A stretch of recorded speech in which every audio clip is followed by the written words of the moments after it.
What is happening to YouTube? It's Matt Faircloth. Thank you for watching this YouTube channel. My name is Matt, as I said, and my company is called the Derosa Group, and we are a real estate investment company, but we also offer lots of free, with a capital F, level education here on this YouTube channel. If you guys are watching on YouTube, I appreciate you. Do me a favor if you're watching on YouTube and smash that subscribe button and join our channel so you can hear about all the great stuff that we're up to. Today's conversation is going to be an interview talking about cost segregation studies.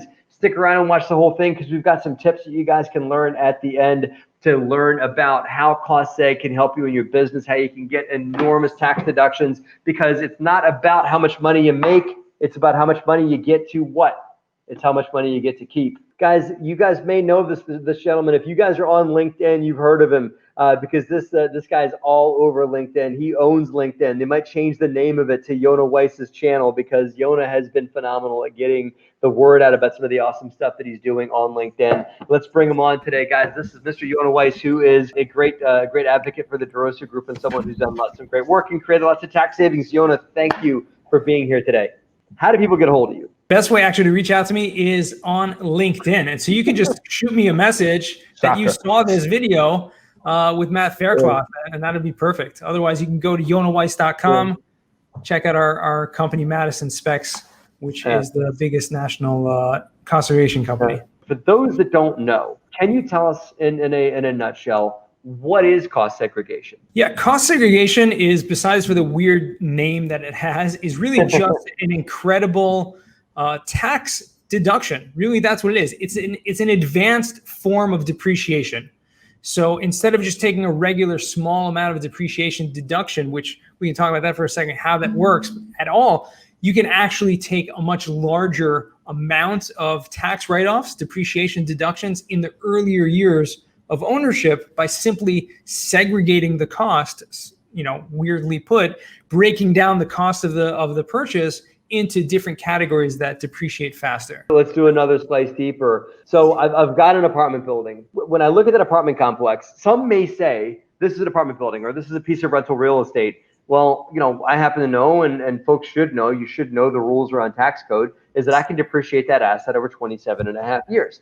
You say, well, I can pull out things and depreciate them faster or take advantage of depreciation rules. What do you mean by that? Give me some examples. Exactly. Yeah. What does that mean? And depreciation is a weird kind of term because people think, oh, it's going down in value. Like, what does that actually mean? It's really for a tax purpose. It's a borrowed term. So when we talk about depreciation, we're talking about the day that you buy a building, you can now take that full value, subtract a certain amount for land, which does not depreciate, usually 10, 15, 20%. And then whatever's left over, you can now take literally and write off that entire amount over a 27.5-year period. Okay, so it doesn't really have to do with the fact that it's going down in value. Most likely your property is going up in value. Okay, it's appreciating as time is going on. But you're given this deduction simply by the fact that you bought the building, you bought the property. According to the tax code, there are actually things in the property that depreciate faster or have a shorter useful life, meaning you can take the value of those assets and now you can write them off at a much faster rate. Okay, so for example, and let's get into some examples, right? You have stuff in the building that's considered quote unquote personal property, which means anything that's not really part of the structure of the building depreciates on a 5-year schedule. Now that means, in layman's terms, you can find the value of those items through a cost segregation study, right? Using an engineering kind of service to figure out what is all the value of the cabinets and the carpeting and the appliances and the furniture and basically anything else that's not part of the structure of the building, and now take that as a tax write-off over a 5-year period, which is a huge tax deduction, increasing your cash flow. All right. So Yonah, if I can understand clearly what you say here for our investors, we talked, Matt and I, last time about depreciation. Yeah. And what it sounds like here is that cost segregation, if you will, is depreciation on steroids. Yes. Right? So we could go ahead and, like you said, just take this larger amount of tax write-offs earlier in the purchase, right? And they'll go to, and I'm sure you're going to, Matt's going to ask you about this, is timing. So I don't want to jump ahead in the conversation, but in regards to at what point within the purchase of the property do you do the cost segregation? Because I would think about it being complete rookie investor. If I were a rookie investor, that I would do this cost segregation analysis when I'm selling the building. It sounds like to me you do it at the beginning because you can go ahead and value some of those assets. And like you're beginning to say, there's a bunch of assets. Obviously, when you purchase a property, there's the building itself, and then the personal assets, and so on and so forth. Right. Exactly. Yeah. And most of the time, the best time to do the cost segregation is immediately in the first year of ownership. And the reason why that is because we want to take advantage of those tax deductions as soon as possible. Okay? In the first year of ownership, you can already create so many deductions through cost segregation that we're going to end up having more deductions than we have income. Okay. And what that does is create a passive loss. And that passive loss is just going to carry forward. We'll use it up next year as well in the future years of ownership. So that's why we want to do it as soon as possible, because if you just wait till the next year, you will miss out on those tax deductions in the previous years. Understood. Understood. Got it. Matt, I'll turn it to you. Yeah, no, absolutely. Absolutely. So unless I'm wrong, you're not a CPA, correct? Correct. I am not, but I play one on TV. You know a lot about the tax code too. So I probably know more about cost segregation than 99% of CPAs out there. It's not. Yeah, no, we've had to go there, right? So because it's a concept that every real estate investor knows about or knows how to take advantage of. So let's go here for a second. Why does cost segregation matter to a limited partner investor? Excellent question. The main reason it matters to a passive limited partner investor is because it creates a tax shelter in a way. It's sheltering your income. It's not the definition of a tax shelter, because that means something else to a tax nerd, but it means to a regular person, it's sheltering your income, which means there's basically no other investment vehicle that I'm aware of that you can have a return on investment, meaning you'll be getting paid a percentage of your investment every year. And not only that, you will not be paying taxes on that, which means you're not only getting the return on investment, but you're getting the tax advantages of that. And that's just creating more cash flow that you can use that money to reinvest. You can do whatever you want with it. So, Yonah, the way I'm thinking about it here is when I'm investing in a syndicated offering, for example, or purchasing my own building, a lot of times I'm just thinking about the return that operator is going to be paying me. What I should be thinking about, and one of the questions I should be asking the operator is, okay, if you're going to pay me, let's say, 8% on a deal, which is what we're paying to our Class A shareholders on this residences at Diamond Ridge, I should think about what potentially could the return be once you include these tax savings initiatives, such as depreciation on steroids, cost segregation, so to speak, right? Is that the way I should really think about it? Absolutely. So that 8% return could be more than 8% when I take into consideration the tax benefits. Correct. Yeah. And on a long term, you're definitely, looking at that at a greater rate of return because of the tax benefits involved. And I'll add one more layer to this, because it's most advantageous to those people. And I know it's few and far between when we're talking about limited partners. Well, I shouldn't say few and far between. There are plenty of limited partners that are also real estate professionals. And the reason why I mention this is because the tax code is very generous when it comes to what's called a terminology of a real estate professional. It basically means that anyone who's spending the majority of their time in the real estate trader business. So if you are a broker, if you own properties and you're managing them, or you're doing renovations, or you're selling, you're acquiring, you're doing anything involved in real estate trader business, you are now a real estate professional. Okay, you can check a box on your tax return. What that means is you can use depreciation to not only offset the income from your properties, which is what normally depreciation does. It's only offsetting passive income from rental properties. Real estate professionals can now use those deductions, any extra beyond that, and use that against their active income or their spouse's income as well. So this is huge when we're talking about someone who either they or their spouse qualifies as a real estate professional. This is where cost segregation is like 10 times better. Yeah, and that ties me to my next question. In that, let's say you've got someone that is a real estate professional that had a major gain. We've got several folks that are looking at Derosa Capital 11 that had a major tax gain, likely from the sale of a big chunk of real estate. I've got folks that we're talking to like this, and I've found the cost that a LP investment with cost segregation baked in, and someone's filing as a real estate professional, pretty much functions even better than a 1031 exchange would. Meaning like they're going to get to invest in this, get to wipe out most of the gains from that they had made from their whatever venture they had made that sold that real estate. And if they roll all their proceeds over, they'll get to keep a lot of, if not all of, the gains that they made on that piece of real estate. Now you've also got, they're going to get taxed when the syndication they got into got sold, but at least they can defer it until then. Am I looking at it the right way? Obviously, there's a lot of more factors that go into that, and everyone should discuss this with their own tax advisor. However,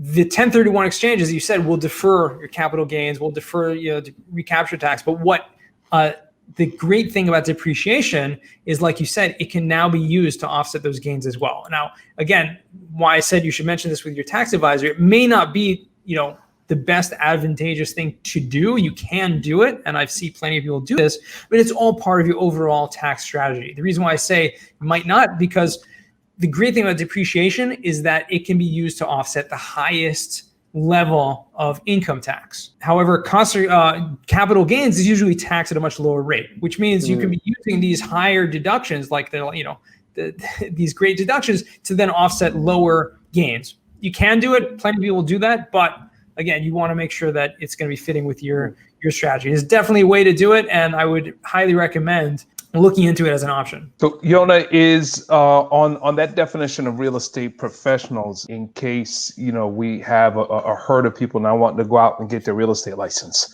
right? So to keep that from happening, what would fall within the parameters of a person being a real estate professional?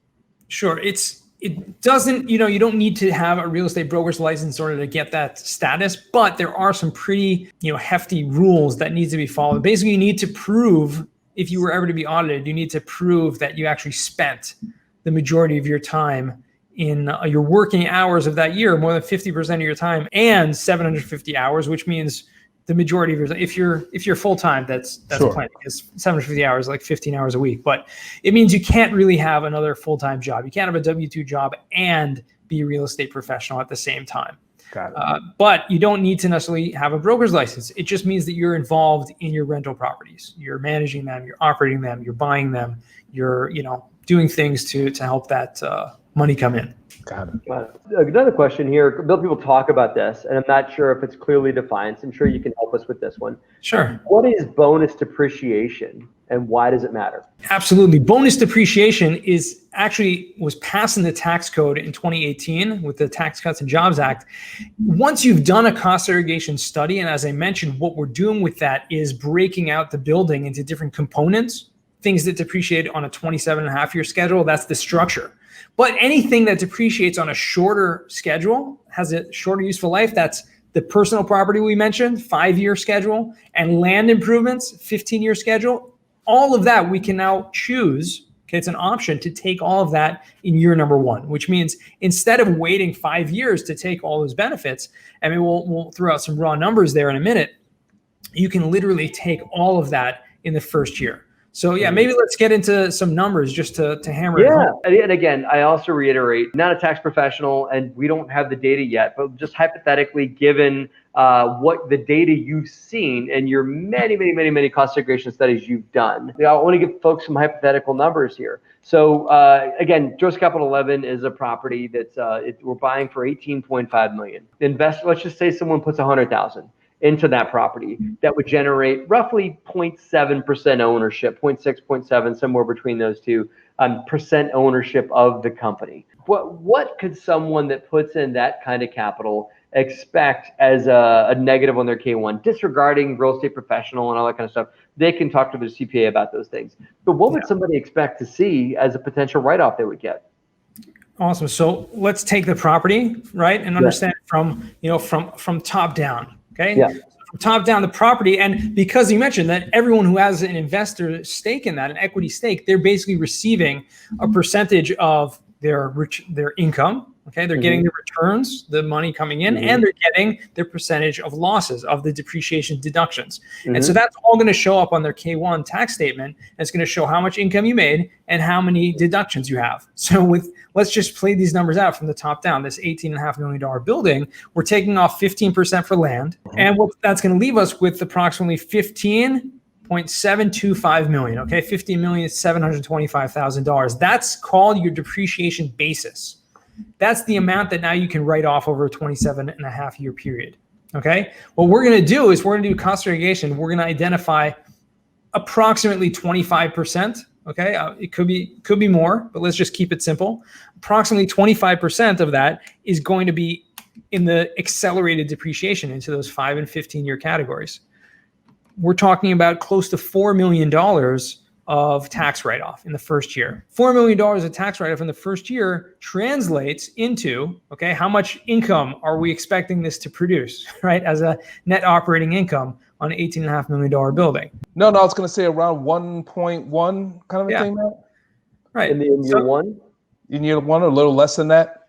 So it's incredible. So we're basically taking a $4 million tax deduction on $1 million or $750,000, right? So we're getting a $3 million, more than $3 million loss. Okay. That translates down into each investor is now getting, 0.6% of that, approximately $50,000. Okay. Which means you invested $100,000 and you're getting an 8% return, $8,000 return. You're getting $50,000 deduction. All right. So you can either, right, obviously the income is tax-free, and then anything extra either is carried forward, which means you can use it next year, or if you're a real estate professional, you can use any of that extra and offset your other income or gains. Right. They could wash it across. But what's great is, so somebody puts in 100,000, rough numbers, you're saying around 50K in year one negative numbers. But what's great is if they're earned income folks, not real estate professionals, they can just carry that forward to apply to other gains they may have, which eventually that could carry all the way forward to when we sell the property, which could allow them to just carry that loss on down the road. Then we sell the real estate, that's going to provide a major gain, recapture of depreciation. But what's great is they've kind of built up this big snowball of losses that can go and squash the gain that they have at the end. Correct? Correct. Yeah, absolutely. That's great. I know you're tight on time here, but I really think that this has been a great conversation. Hervé, what'd you get out of this conversation today?